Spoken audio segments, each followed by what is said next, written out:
बिस्मिल्लाहिर्रहमानिर्रहीम। अस्सलाम वालेकुम माय यूट्यूब फैमिली, कैसे हो आप सब। उम्मीद करती हूँ कि आप सब ठीक होंगे। मैं भी बिल्कुल ठीक हूँ और आपको अपने चैनल में वेलकम करती हूँ। आज की इस वीडियो में हम ये front arm hole cutting scale बनाना सीखेंगे। ये कटिंग स्केल वीडियोस की सीरीज का छठा स्केल है और कमीज की कटिंग का ये दूसरा स्केल है। तो चलिए बिना टाइम ज़ाया किए इसको बनाना हम शुरू करते हैं बहुत ही आसान तरीके से। सबसे पहले मैं आपको ये बता दूं कि इसके लिए कौन कौन सी चीज़ें ज़रूरी हैं। ये दो चार्ट के पीस लिए हैं मैंने, ये इनकी सीधी साइड है और ये उल्टी और राइट साइड है। ये मैं आपको क्यों बता रही हूँ, ये आगे चल के जब हम स्केल बनाएंगे तो आपको अंदाजा हो जाएगा। ये एक हार्डबोर्ड है। ये तीनों चीज़ें मैंने बुक सेंटर से ली है। आपको किसी भी बुक सेंटर से बहुत ही आसानी से और बहुत ही मुनासिब कीमत पर मिल जाएंगी। इसके अलावा ये एक छोटा स्केल है, ये भी मैंने बुक सेंटर से ही लिया है। तो इसके अलावा ये तीन कलर में मैंने मार्कर लिए हैं, एक कच्ची पेंसिल ली। ये तीन कलर में क्यों लिए हैं ये भी आपको आगे चल के अंदाजा हो जाएगा जब हम स्केल बनाएंगे। तो इसके अलावा ये एक इंची टेप है। ये भी आपको किसी भी जनरल स्टोर से या टेलर की दुकान से बहुत ही सस्ती 10-15 रुपए की मिल जाएगी, इतनी ज़्यादा महंगी नहीं होती। तो इसके अलावा ये एक पैकिंग टेप है, ये लगेगी इसके ऊपर। ये इस तरह की होनी चाहिए, ये देखें शीशे की तरह बिल्कुल क्लियर होनी चाहिए, वाइट कलर की। ये देखिए मैंने अपने हाथ के ऊपर लगाई तो इसमें से मेरा हाथ बिल्कुल क्लियर नजर आ रहा है। तो ये ऐसी होनी चाहिए। एक पीले कलर की होती है वो आपने नहीं लेनी, ये वाइट वाली लेनी है।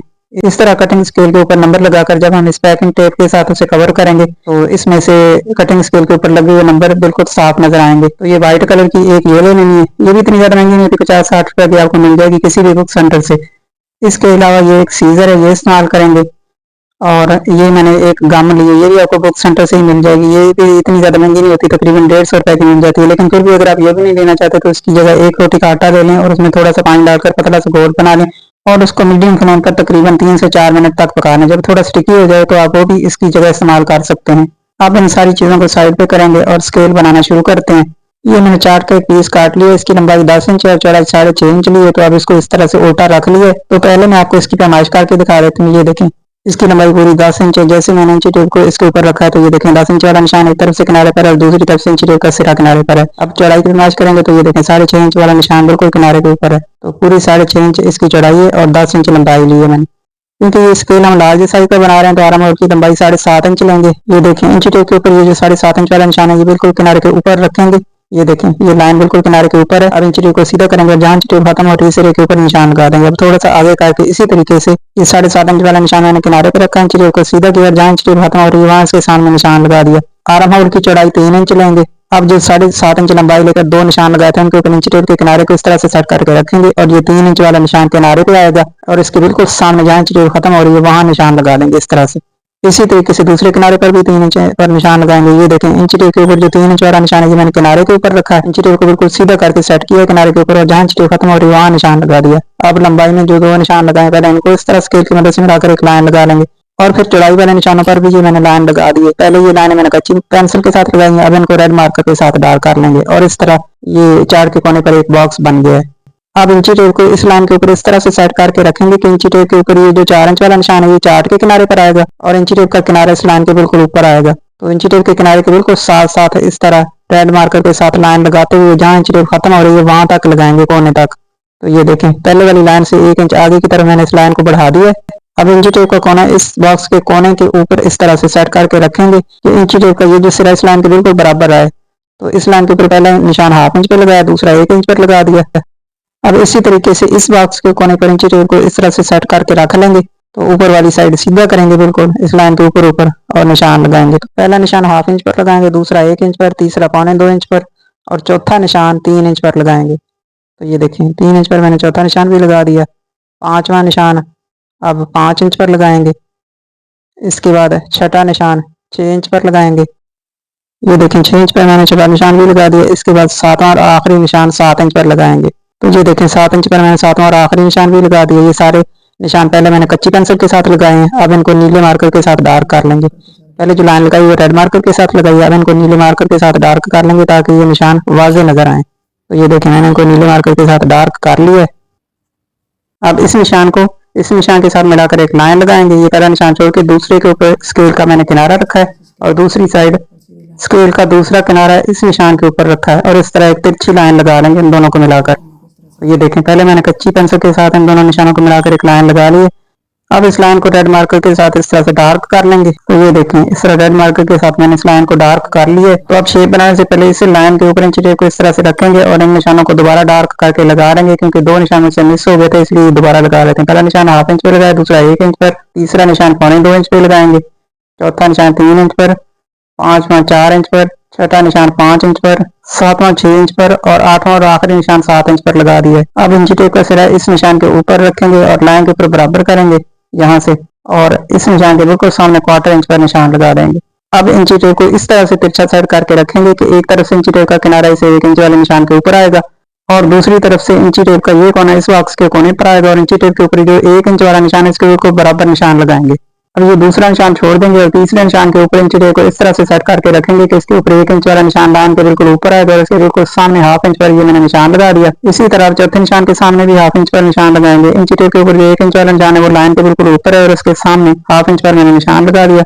अब पांचवें निशान के सामने भी इसी तरह से 1/4 इंच पर निशान लगा देंगे और इसी तरीके से अब छठे निशान के सामने 1 पॉइंट पर निशान लगाएंगे। तो इस तरह शेप बनाने के लिए ये सारे निशान मैंने कच्ची पेंसिल के साथ लगा लिए हैं। अब इनको पहले ब्लैक मार्कर के साथ डार्क कर लेंगे ताकि वाज़ेह नजर आए। पहले जो निशान लगाए थे लाइन के ऊपर वो मैंने नीले मार्कर के साथ लगाए थे और ये ब्लैक मार्कर के साथ लगाए हैं ताकि शेप बनाने के लिए जो निशान लगाए वो पहले वाले निशानों के साथ मिक्स ना हो, इसलिए दूसरे कलर की मार्कर के साथ लगाए हैं। तो अब जो ब्लैक मार्कर के साथ निशान लगाए उनको ब्लैक मार्कर के साथ इस तरह से मिलाएंगे और स्केल की शेप बना लेंगे। तो ये देखें ब्लैक मार्कर के साथ जो शेप बनाने के लिए मैंने निशान लगाए थे ना उनको मिलाकर उनके ऊपर एक लाइन लगा ली है मैंने ब्लैक मार्कर के साथ। अब ऊपर वाली साइड ये जो सातवां निशान है इसके ऊपर स्केल को इस तरह से रखेंगे और इसको कोने के साथ मिलाते हुए इस तरह एक तिरछी लाइन लगाएंगे। ये तिरछी लाइन लगाने के बाद अब इस कोने के ऊपर इंची टेप को इस तरह से सेट करके रखेंगे कि इंची टेप का सिरा किनारे के बिल्कुल ऊपर आएगा और इंची टेप के ऊपर जो हाफ इंच वाला निशान है ना ये इसके बिल्कुल बराबर यहाँ निशान लगाएंगे। तो ये देखें ये निशान लगाने के बाद अब इस निशान के ऊपर और इस निशान के ऊपर स्केल को इस तरह से सेट करके रखेंगे और इसके ऊपर एक तिरछी लाइन लगा लेंगे इन दोनों निशानों को मिलाकर। और ये देखें इस तरह ये तिरछी लाइन भी मैंने लगा दी है। अब इस निशान के ऊपर से इसकी कटिंग कर लेंगे।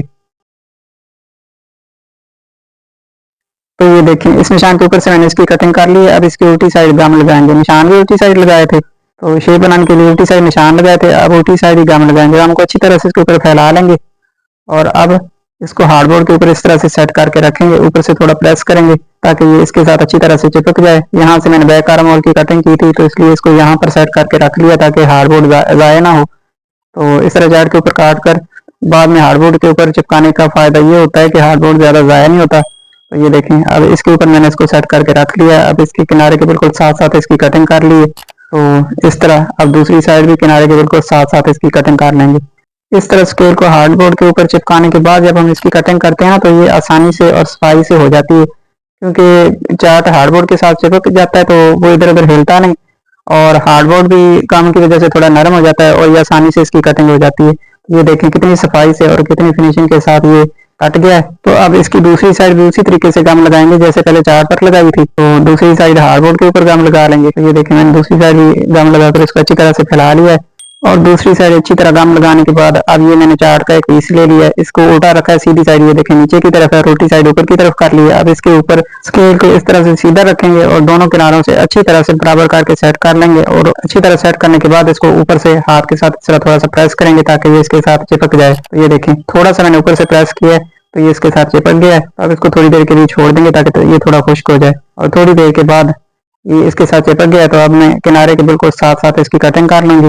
इस तरह ये आसानी से कट जाता है और सफाई के साथ कट जाता है, क्योंकि ये चार्ट इसके साथ चिपक गया है ना तो ये इधर उधर हिलेगा नहीं और इस तरह इसकी कटिंग सफाई के साथ और आसानी से हो जाती है। तो गम लगाई ये थोड़ा सा गीला था तो मैंने इसको इस्त्री के साथ अच्छी तरह से खुश्क कर लिया।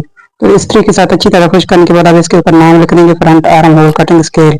ये नाम लिखना जरूरी होता है ताकि हमें ये आइडिया रहे कि ये कौन सा स्केल है और किस साइड पे इस्तेमाल करना है, क्योंकि फ्रंट और बैक आर्म होल दोनों कटिंग स्केल की शेप एक ही तरह की होती है। अगर इसके ऊपर नाम नहीं लिखेंगे तो ये दोनों आपस में मिक्स हो जाएंगे, फिर एक ही जगह दूसरा इस्तेमाल हो जाएगा तो इस तरह कमीज की कटिंग खराब हो जाती है। तो ये मैंने दोनों साइडों पे इसके ऊपर नाम लिख दिया। अगर आप चाहें तो एक साइड पर भी लिख सकते हैं।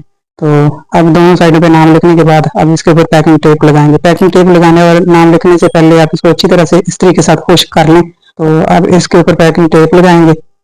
पहले इसके किनारों को कवर करेंगे। तो किनारों को कवर करने के लिए पैकिंग टेप इसके ऊपर इस तरह से लगाएंगे कि स्केल का किनारा पैकिंग टेप के सेंटर में आइए। देखिए आधी पैकिंग टेप मैंने स्केल के ऊपर लगाई और आधी आगे की तरफ बढ़ा दी। तो जो आगे की तरफ बढ़ाई उसको दूसरी साइड इस तरह से फोल्ड करेंगे और ये देखें इस तरह इसका एक किनारा कवर हो गया। अब साइडों से जो फालतू बड़ी हुई पैकिंग टेप है इसको इस तरह से काट देंगे और ये देखें इस तरह सफाई के साथ ये तैयार हो गया। अब इसी तरीके से दूसरे किनारे पर भी लगाएंगे। आधी पैकिंग टेप स्केल के ऊपर और आधी आगे की तरफ बढ़ाएंगे और ये देखें जो आगे की तरफ बढ़ाइए उसको दूसरी साइड इस तरह से फोल्ड करेंगे और इस तरह फोल्ड करके दूसरी साइड चिपका देंगे। तो इस तरह इसका ये दूसरा किनारा भी कवर हो गया। तो दोनों किनारे कवर करने के बाद अब ऊपर वाली साइड से लगाना शुरू करेंगे। तो ये देखें सेंटर से लगाते वक्त 1 इंच ऊपर की तरफ बढ़ा दिए। अब जो ऊपर की तरफ बढ़ाइए उसको दूसरी साइड इस तरह से फोल्ड करेंगे और दूसरी साइड से पलट कर जहां तक पैकिंग टेप लगी हुई थी वहां तक लगाकर इसको काट दिया मैंने। तो इसी तरीके से आर्म होल वाली साइड किनारा कवर करने के लिए ऐसे ही लगाएंगे। आधी पैकिंग टेप स्केल के ऊपर और आधी आगे की तरफ बढ़ा दिए। तो आर्म होल वाली साइड है क्योंकि कर्व शेप है इसलिए काट लगाने पड़े हैं दूसरी साइड फोल्ड करने के लिए। तो यहाँ पर ये 2 पीसेस में लगानी पड़ी है क्योंकि इस साइड कर्व शेप थी तो एक पीस के साथ ये नहीं लग सकती थी। अब दूसरे पीस को भी इसी तरह से काट लगाएंगे और दूसरी साइड फोल्ड कर देंगे। तो ये देखें इसको भी मैंने दूसरी साइड फोल्ड कर दिया और इस तरह आर्म होल वाला ये किनारा भी कवर हो गया। और अब इन कट्स को कवर करने के लिए ये एक पीस मैंने इसके ऊपर और लगा दिया है। अब 1-1 इंच दोनों तरफ बढ़ाकर दोनों साइडों से फोल्ड कर दिया। इस साइड जो थोड़ी सी बढ़ गई थी इसको भी कट लगाकर दूसरी साइड फोल्ड कर देंगे। अब इसी तरीके से नीचे वाली साइड से भी फोल्ड करेंगे। ये देखें 1 इंच आगे की तरफ मैंने बढ़ा के रखी है। अब इसको नीचे की तरफ फोल्ड करेंगे और दूसरी साइड से पलट कर जहां तक लगी हुई है वहां तक लगा देंगे और इसको काट देंगे। और इस तरह ये देखें दोनों किनारों के ऊपर मैंने पैकिंग टेप लगाकर इसको हर तरफ से कवर कर दिया है और इस तरह हमारे कटिंग स्केल बहुत ही आसानी के साथ और बहुत सफाई से बनकर तैयार हो गया। तो अब इस साइड भी काट लगाएंगे और इसको दूसरी साइड फोल्ड कर देंगे। और जो कट लगा के ऊपर वाली साइड फोल्ड की थी अब इसको भी मैंने ऊपर से पैकिंग टेप के साथ कवर कर दिया ताकि ऊपर वाली साइड से सफाई और फिनिशिंग के साथ तैयार हो जाए। तो ये देखें कितनी सफाई के साथ ये तैयार हो गया है और हर तरफ से मैंने इसको पैकिंग टेप के साथ कवर कर दिया है। अगर आप भी इन स्टेप्स को फॉलो करेंगे तो आपका भी स्केल इतनी ही सफाई और इतनी ही आसानी के साथ तैयार हो जाएगा। तो जल्दी से इसको तैयार करें ताकि ईद पर अपने कपड़ों की खुद सिलाई करके पैसे बचाएं और एक की जगह 2 सूट बनाएं। वीडियो पसंद आए तो इसे लाइक और शेयर कर दिया करें और अगर आप हमारे चैनल पर नए हैं और हमारी वीडियो पहली बार देख रहे हैं तो इसे सब्सक्राइब कर लें और साथ में लगे बेल के बटन को भी प्रेस कर लें। तभी तो हमारी आने वाली वीडियो का नोटिफिकेशन आपको मिलेगा। इसी के साथ मुझे इजाजत दीजिए। इंशाल्लाह अगले स्केल की वीडियो के साथ फिर हाजिर हो जाऊंगी। तब तक के लिए दुआ में याद रखिएगा। Thanks for watching. Allah Hafiz.